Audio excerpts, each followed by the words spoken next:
Mis padres me demandaron para desalojarme y darle mi casa a mi hermana.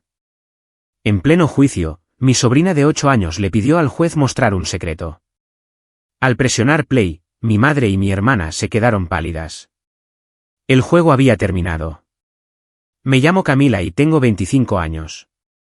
Trabajo como diseñadora web de forma remota, lo que significa que puedo trabajar desde cualquier lugar con una buena conexión a Internet. Tengo una hermana mayor llamada Lucía, que tiene 30 años. Trabaja en marketing digital y tiene una hija de 8 años llamada Isabella. Lucía se divorció hace 3 años. Siempre ha sido la favorita de mis padres. Así ha sido toda mi vida. Hace 2 años, me mudé a una pequeña casa de campo que mis padres poseían. No fue porque quisiera vivir allí, sino porque lo necesitaba. Había gastado mucho dinero en un tratamiento médico y mi crédito estaba arruinado. Todavía me estaba recuperando y mis médicos me dijeron que necesitaba vivir en un lugar con aire fresco, un lugar donde pudiera caminar al aire libre todos los días. La casa de campo era perfecta para eso. Cuando me mudé, el lugar era un desastre. No se había mantenido en años. El cableado eléctrico era viejo y peligroso. Los suelos estaban desnivelados. Las ventanas tenían corrientes de aire. Pasé meses arreglándolo todo. Lo pagué todo yo misma. Nuevo cableado, ventanas nuevas, suelos nivelados, arreglé el techo que goteaba, reemplacé la bomba de drenaje rota. Invertí miles de dólares en hacer esa casa habitable. Mis padres me cobraban $1,000 al mes por vivir allí. Acepté porque seguía siendo más barato que alquilar en cualquier otro lugar. Además, necesitaba estar allí por mi salud. A finales del verano, tuvimos una cena familiar en casa de mis padres. Estaban todos, yo, Lucía, Isabella, mi mamá y mi papá. Estábamos sentados alrededor de la mesa comiendo cuando Lucía sacó el tema de la casa de campo. Sabes, esa casa de campo sería perfecta para Isabella y para mí. Nuestro primer hogar de verdad. Mi mamá sonrió. Esa es una idea maravillosa. Acabo de cumplir 31, continuó Lucía. Es hora de que tenga mi propio lugar. Isabella necesita estabilidad. Mi papá asintió. Sería bueno tenerte instalada en tu propia casa. Los miré a todos. Nadie me miró a mí. Era como si yo no estuviera allí. Como si no estuviera viviendo en esa casa, como si no hubiera pasado 2 años pagando el alquiler y arreglándolo todo. Me di cuenta en ese mismo momento de lo que estaban planeando. Iban a desalojarme para que Lucía pudiera quedarse con la casa. Unos días después, mi mamá me llamó. Camila, ¿podemos vernos en Starbucks mañana? Necesito hablar contigo de algo. Aparecí al día siguiente. Mi mamá ya estaba allí con una carpeta sobre la mesa. ¿De qué se trata?, pregunté. Abrió la carpeta. Dentro había documentos, valoraciones inmobiliarias, un plano del terreno y un borrador de contrato de arrendamiento. Mi nombre estaba tachado en el contrato. Lucía ha ahorrado dinero para un pago inicial. Quiere comprar la casa de campo. Me quedé mirando los papeles. Yo vivo allí. Te damos 90 días para que te vayas. No puedo irme. El médico dijo que necesito vivir allí. El aire fresco, los paseos, es parte de mi recuperación. Mi mamá cerró la carpeta. Puedes alquilar otra casa. No estamos obligados a sacrificar el futuro de Lucía por ti. ¿Sacrificar? He estado pagando alquiler durante 2 años. Arreglé todo en esa casa con mi propio dinero. Esa fue tu elección. Nadie te pidió que lo hicieras. Me fui sin terminar mi café. Una semana después, recibí una carta certificada. Dentro había una orden de desalojo. Mis padres figuraban como demandantes, yo era la demandada. La demanda decía que estaba ocupando ilegalmente la propiedad, que mi residencia siempre había sido permisiva, que el periodo de permiso había expirado, que me negaba a mudarme y que estaba interfiriendo con las expectativas de Lucía de tener su primera casa. Llamé a mi padre de inmediato. Papá, me estás demandando.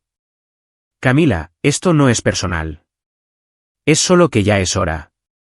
Lucía necesita estabilidad para Isabella. Yo también necesito estabilidad. Todavía me estoy recuperando, lo dijo el médico. Lucía lo necesita más que tú, y colgó.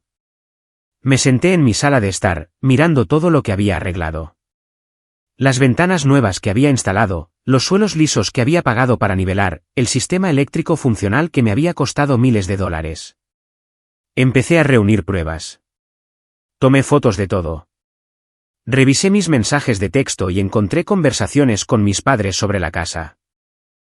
Imprimí extractos bancarios que mostraban cada pago de $1000 marcado como alquiler casa de campo. Recopilé recibos de facturas de servicios públicos e impuestos sobre la propiedad que había pagado. Luego encontré una carta de mi mamá de hace 2 años. Me agradecía por pagar los impuestos de la propiedad de la casa. Hice copias de todo. También hice una lista de todas las reparaciones que había hecho, cambiar el cableado, arreglar el techo que goteaba, reemplazar la bomba de drenaje rota, instalar ventanas nuevas, nivelar los suelos, cada cosa que pagué y arreglé yo misma. Mis padres empezaron a involucrar a otros parientes. Mis tíos y tías comenzaron a enviarme mensajes. La familia lo es todo, Camila. Lucía se merece una oportunidad. Esto es justo. Es mayor y tiene una hija. Estás siendo egoísta. Solo mi abuela me llamó. Camila, estoy de tu lado. No dejes que te mangoneen. Mis padres dejaron de visitarme. Pero Lucía comenzó a aparecer en la casa. Caminaba por ahí como si ya fuera la dueña del lugar. Pondré estantes aquí. Quizás pinte esta pared de ladrillo de blanco. La habitación de Isabella puede estar arriba. Actuaba como si yo ya me hubiera ido, como si la casa ya fuera suya. Lucía, todavía vivo aquí por ahora, le dije. Ella ni siquiera me miró. Llegó la fecha del juicio. Entré en la sala y vi a mis padres sentados con Lucía e Isabella. Nadie me sonrió. Nadie siquiera reconoció mi presencia.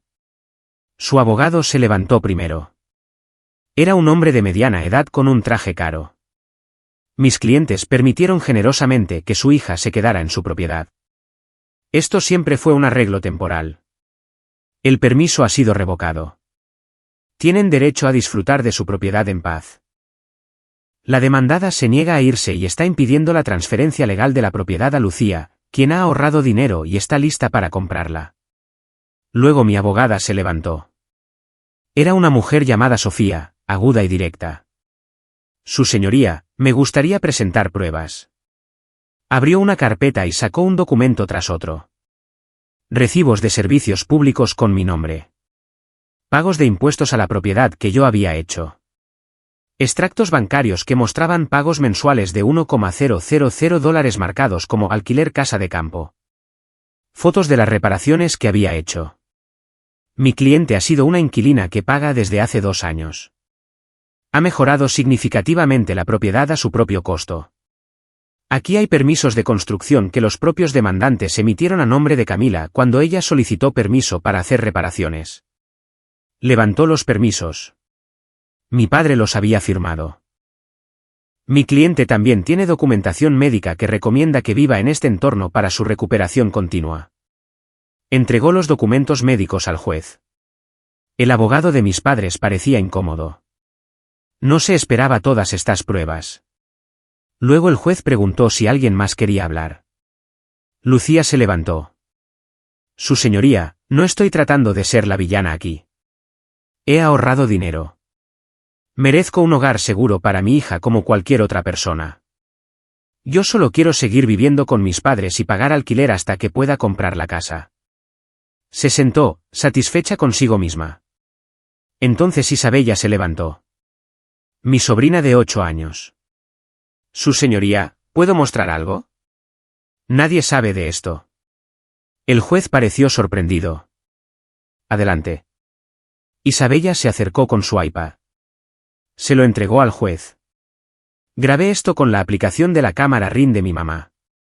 Ella no sabe que lo hice. El juez le dio al play. La sala quedó en silencio. En la pantalla, pude ver a mi madre y a Lucía entrando en mi casa. La marca de tiempo mostraba que era de hace 3 semanas. Yo había salido ese día a visitar a mi abuela. Lucía se acercó a la chimenea. ¿Le hizo algo? No pude ver exactamente qué. Listo, dijo Lucía en el vídeo. Ahora el monóxido de carbono no escapará al exterior. Se acumulará en la habitación. La voz de mi madre, ¿morirá por eso? Lucía se encogió de hombros. Lo descubriremos cuando haga más frío. Empezará a usar la chimenea. Y entonces, lo que sea que pase, pasará. Nadie pensará en nosotras. La vocecita de Isabella se oyó fuera de cámara. Mamá, ¿qué hicieron tú y la abuela? Nada, cariño. Solo una sorpresa para la tía Camila. Pero no puedes contárselo a nadie, ¿de acuerdo? El vídeo terminó. La sala estaba en completo silencio. Sentí que no podía respirar. Mi madre y mi hermana habían intentado matarme. El juez le devolvió el iPad a Isabella. Luego miró a mi madre y a Lucía. Ambas estaban blancas como el papel. Suspendemos esta audiencia de inmediato. Voy a llamar a los servicios de emergencia para que inspeccionen esa chimenea y el sistema de escape de monóxido de carbono. Si lo que acabamos de ver se confirma, ustedes dos se enfrentan a graves cargos penales. Se volvió hacia mí. Señorita López, le recomiendo encarecidamente que no regrese a esa casa hasta que haya sido inspeccionada. Asentí. No podía hablar. Estaba temblando. Esta audiencia se aplaza hasta que se conozcan los resultados de la inspección. Todos salieron de la sala. Me quedé allí un minuto, tratando de procesar lo que acababa de pasar. Mi propia madre y mi hermana habían saboteado mi chimenea. Intentaron envenenarme con monóxido de carbono. Isabella se me acercó. Lo siento, tía Camila. Sabía que habían hecho algo malo. Por eso lo grabé. La abracé. Puede que me haya salvado la vida. No volví a la casa. Me registré en un hotel. Afortunadamente, tenía mi portátil conmigo y podía trabajar desde cualquier lugar, pero no podía concentrarme en el trabajo. Seguía pensando en ese vídeo, en mi madre preguntando si moriría, en Lucía diciendo que ya lo descubrirían. 3 días después, la policía me llamó. Señorita López, hemos completado la inspección de su chimenea. El examen confirmó que alguien manipuló deliberadamente el sistema de escape. Esto creó una situación que ponía en peligro su vida. Estamos abriendo una investigación penal contra su madre y su hermana. Tenemos la evidencia del vídeo. Nos pondremos en contacto con usted pronto para presentar cargos. Después de que terminó la llamada, mi teléfono comenzó a vibrar. Mi madre llamando, mi padre llamando, Lucía llamando, mensajes de texto llegando uno tras otro. Camila, por favor. Necesitamos hablar. ¿No queríamos que te hicieras daño? Por favor, ayúdanos con la policía. Lo sentimos mucho. No respondía ninguno. Borré todos los mensajes sin leer la mayoría. Una semana después, se reanudó el juicio. Entré en la sala y vi a mi madre y a Lucía sentadas allí. Ambas tenían un aspecto terrible. Mi padre también estaba allí, parecía más viejo de lo que recordaba. El juez comenzó a hablar. Antes de continuar con el caso de desalojo, debo abordar lo que se descubrió. Las demandadas en este caso, Carmen y Lucía López, manipularon deliberadamente la chimenea en la propiedad en cuestión. Esta manipulación creó una situación que puso en peligro la vida de la demandante, Camila López. La policía ha abierto una investigación penal. Mi madre se echó a llorar. Lucía se cubrió la cara con las manos. Ahora, con respecto al caso de desalojo, después de revisar todas las pruebas presentadas, desestimo esta demanda con prejuicio. Eso significa que no puede ser presentada de nuevo. También estoy emitiendo una orden de alejamiento. Carmen, Roberto y Lucía López tienen prohibido entrar en la propiedad sin el consentimiento explícito y por escrito de Camila López. Me miró directamente. Señorita López, le aconsejo que cambie las cerraduras de inmediato. Esta audiencia ha concluido. Mis padres y Lucía se fueron rápidamente. No me miraron. Durante los días siguientes, empecé a recibir mensajes de parientes. Mensajes diferentes esta vez. Camila, no teníamos ni idea. Lo que tu madre y tu hermana hicieron fue imperdonable. Lamentamos mucho haberte presionado. Entendemos si no quieres hablar con ninguno de nosotros. Respondí a algunos de ellos, a los que parecían sinceros, pero no tenía mucho que decir. Llamé a un cerrajero e hice cambiar todas las cerraduras. Luego llamé a alguien para que inspeccionara y reparara la chimenea correctamente. Vino al día siguiente. Alguien realmente metió mano aquí, dijo. Tienes suerte de no haberla usado. Podrías haber muerto. Le pagué y se fue. Finalmente, podía volver a vivir en mi casa sin miedo. Pasaron unas semanas. Luego recibí una llamada del detective de policía que llevaba mi caso. Señorita López, quería ponerla al día. Su madre y su hermana han confesado. Admitieron haber manipulado la chimenea. ¿Qué pasa ahora? Habrá un juicio. Están siendo acusadas de intento de agresión y de imprudencia temeraria. Tendrá que testificar. De acuerdo. Alegan que en realidad no querían hacerle daño. Dijeron que solo era para asustarla y que se fuera. Casi me reí. Asustarme con envenenamiento por monóxido de carbono. Eso es lo que dicen. El fiscal tampoco les cree. El juicio penal tuvo lugar 2 meses después. Me senté en la sala del tribunal y vi a mi madre y a mi hermana responder preguntas. Ambas lloraron mucho. Repetían que nunca quisieron que me hiciera daño. Solo queríamos que se mudara, dijo Lucía en el estrado. Pensamos que tal vez se enfermaría, solo un poco, y decidiría irse. No pensamos en lo peligroso que era en realidad. Mi madre dijo básicamente lo mismo. Cometimos un terrible error. No estábamos pensando con claridad. Nunca querríamos que Camila muriera. El fiscal les hizo preguntas. ¿Investigaron sobre el envenenamiento por monóxido de carbono antes de manipular la chimenea? Lucía dudó. Lo busqué en internet. Sí. Así que sabían que era peligroso. Sabía que podía enfermar a la gente. Sabían que podía matar a la gente. Silencio. Señorita López, responda a la pregunta. Sí, lo sabía. Al final, ambas se declararon culpables. El juez les dio sentencias suspendidas, sin tiempo en la cárcel, pero estaban en libertad condicional y tenían que pagarme $100,000 en daños por angustia emocional. $100,000.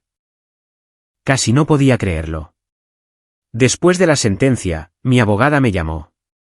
Camila, necesitamos tener una reunión con tus padres, tu hermana y su abogado para resolver el asunto de la propiedad. ¿Qué hay que resolver? El caso de desalojo fue desestimado. Sí, pero ahora te deben dinero y estás viviendo en su casa. Necesitamos resolver esto. El martes siguiente, entré en una sala de conferencias en el despacho de mi abogada. Mis padres ya estaban allí. Lucía también estaba. Todos parecían agotados. Nadie me miró a los ojos. Sofía empezó a hablar. Estamos aquí para discutir un acuerdo sobre la propiedad. A Camila se le deben $100,000 de parte de Carmen y Lucía. Ellas no tienen ese dinero. Sin embargo, la propiedad en la que Camila vive actualmente está valorada en aproximadamente $180,000 en el mercado. El abogado de mis padres asintió. Sabía a dónde iba esto. Sofía continuó, esto es lo que proponemos. En lugar de pagar los $100,000, Carmen y Roberto transferirán la propiedad de la casa de campo a Camila. A cambio, Camila les pagará a ellos $80,000 por la propiedad. Esto satisface la mayor parte de la deuda y le da a Camila la propiedad permanente de su hogar. Mi madre habló por primera vez. ¿De dónde sacaría Camila $80,000? Eso no es de su incumbencia, dijo Sofía. ¿Aceptan los términos o no? Mi padre miró a mi madre. Mi madre miró a Lucía. Nadie parecía feliz, pero no tenían muchas opciones. Aceptamos, dijo mi padre en voz baja. Bien. Tengo los documentos listos. Sofía sacó una carpeta. Papeles de transferencia de propiedad. Todos los documentos legales necesarios para cederme la casa. Mi abuela me había dado los $80,000 una semana antes. Cuando le conté el plan de Sofía, dijo que era perfecto. Tenía el dinero en ahorro si quería que yo lo tuviera. Dijo que era mi herencia adelantada y que me merecía ser dueña de esa casa después de todo lo que había invertido en ella. Todos firmamos los papeles. Mis padres cedieron la casa. Yo firmé el acuerdo para pagarles $80,000. El cheque ya estaba escrito. Cuando terminamos, mi madre intentó hablar conmigo. Camila, sé que no quieres oír esto, pero lo siento. Nunca quisimos. Me levanté y salí. No quería oírlo. Un lo siento no era suficiente. Un lo siento no borraba lo que intentaron hacer. Lucía también lo intentó. Me siguió al pasillo. ¿Podemos por favor hablar? Cometí un error. Un error enorme. Pero seguimos siendo familia. Caminé hacia el ascensor y me fui. No miré atrás. La casa era oficialmente mía ahora. Era mi propiedad. Mis padres no podían quitármela. Lucía no podía tenerla. Era mía. Seguí trabajando como diseñadora web. Seguí dando mis paseos diarios al aire libre como me recomendó el médico. Mi salud mejoraba lenta pero firmemente. Hablaba con mi abuela regularmente. Me llamaba 2 veces por semana para ver cómo estaba. Era el único miembro de la familia con el que quería hablar. E Isabella, mi sobrina, todavía me llamaba a veces. Lucía lo permitía, probablemente por culpa. Isabella me contaba sobre la escuela, sus amigos, los libros que leía. Tía Camila, siento lo que hizo mi mamá. No es tu culpa, cariño. De hecho, tú me salvaste. Si no hubieras mostrado ese vídeo, podría haber usado esa chimenea. Sabía que algo malo estaba pasando. Simplemente no sabía qué tan malo. Eres una buena niña, Isabella. ¿Vas a volver a hablar con mamá y la abuela? No lo sé. Quizás algún día, pero no ahora. Entiendo. Mis padres y Lucía intentaron contactarme unas cuantas veces más. Correos electrónicos, principalmente, mensajes diciendo que querían arreglar las cosas, que me extrañaban, que la familia debería permanecer unida. Los borré todos sin responder. Se corrió la voz sobre lo que habían hecho. Mis parientes lo sabían. Sus vecinos lo sabían. La gente de la iglesia de mi madre lo sabía. El juicio penal había sido de dominio público. Cualquiera que quisiera saberlo podía descubrir que mi madre y mi hermana habían manipulado mi chimenea y casi me habían matado. 6 meses después del acuerdo, finalmente comenzaba a sentirme normal de nuevo. Mi salud continuaba mejorando. Los paseos diarios que mi médico había recomendado estaban ayudando. El aire fresco, el entorno tranquilo, la falta de estrés por pelear con mi familia. Todo eso me estaba fortaleciendo. Había estado trabajando en nuevos proyectos de diseño web. Grandes clientes, buen dinero. Estaba reconstruyendo mis ahorros después de gastar tanto en honorarios legales y facturas médicas. Pero valió la pena. Tenía un hogar, un verdadero hogar que me pertenecía. Mi abuela venía a visitarme una vez al mes. Tenía 83 años, pero seguía lúcida y enérgica. Caminaba por la casa admirando todo lo que había hecho para arreglarla. Este lugar se ve maravilloso, Camila. Lo has convertido en un verdadero hogar. Gracias, abuela. No podría haberlo hecho sin ti. Tonterías. Tú hiciste todo el trabajo. Yo solo ayudé con el dinero.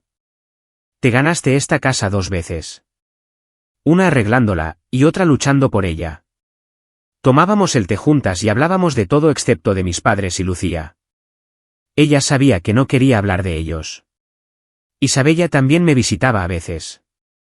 Lucía la dejaba y se iba de inmediato. Nunca hablábamos. Isabella pasaba la tarde conmigo. Horneábamos galletas, veíamos películas o simplemente charlábamos. ¿Cómo está tu mamá?, le pregunté una vez.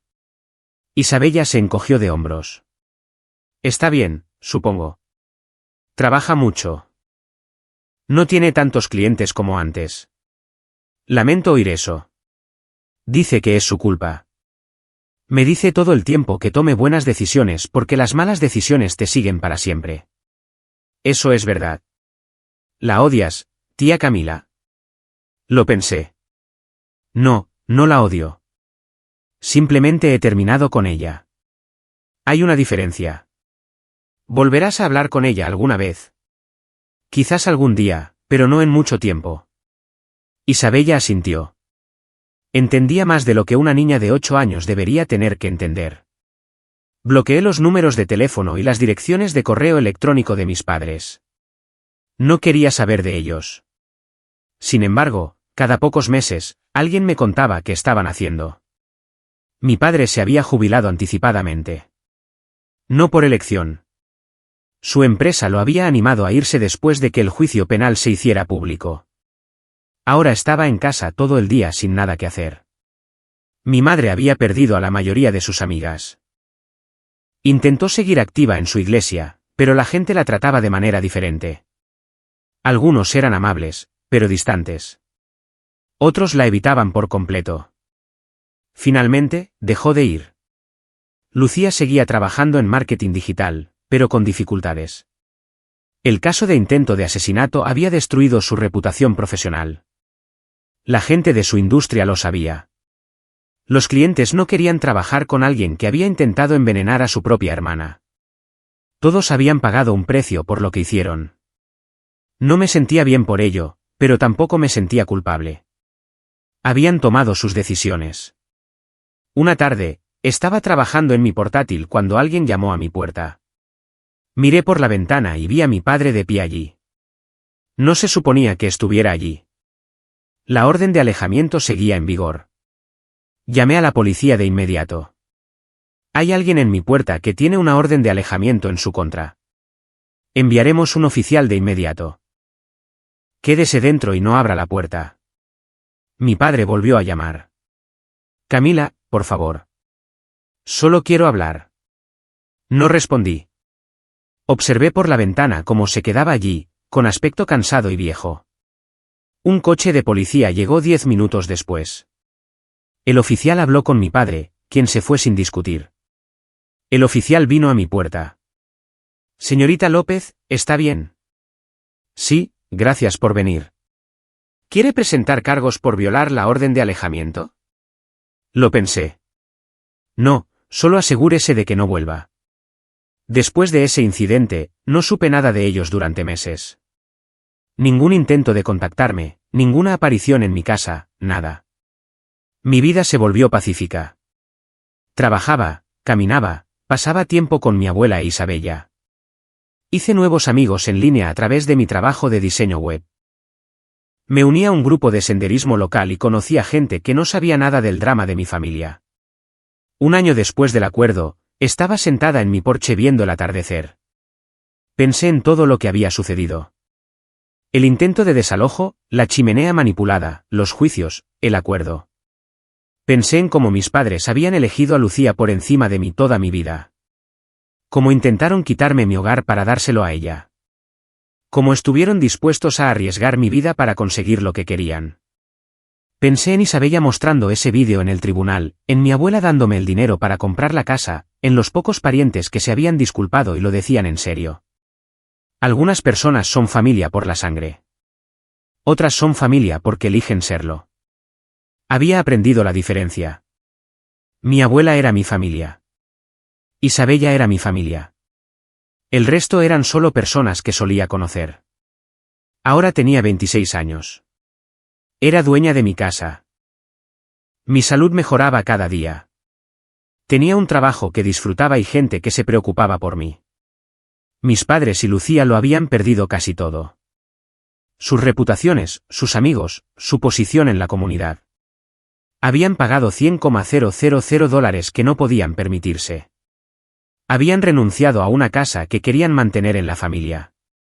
Todo porque no podían aceptar que yo merecía seguir viviendo en la casa por la que había pagado y que había arreglado yo misma. Ya no les deseaba cosas malas. No deseaba nada para ellos. Ahora solo eran extraños para mí. Personas que una vez conocí y que tomaron decisiones terribles.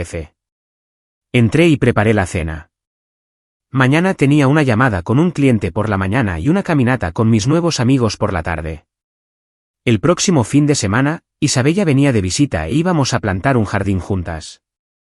Mi vida estaba llena. No con la familia en la que nací, sino con la vida que había construido para mí. La casa de campo se erigía sólida a mi alrededor. Cada ventana reparada, cada suelo nivelado, cada pieza de cableado eléctrico funcionando me recordaba por lo que había luchado.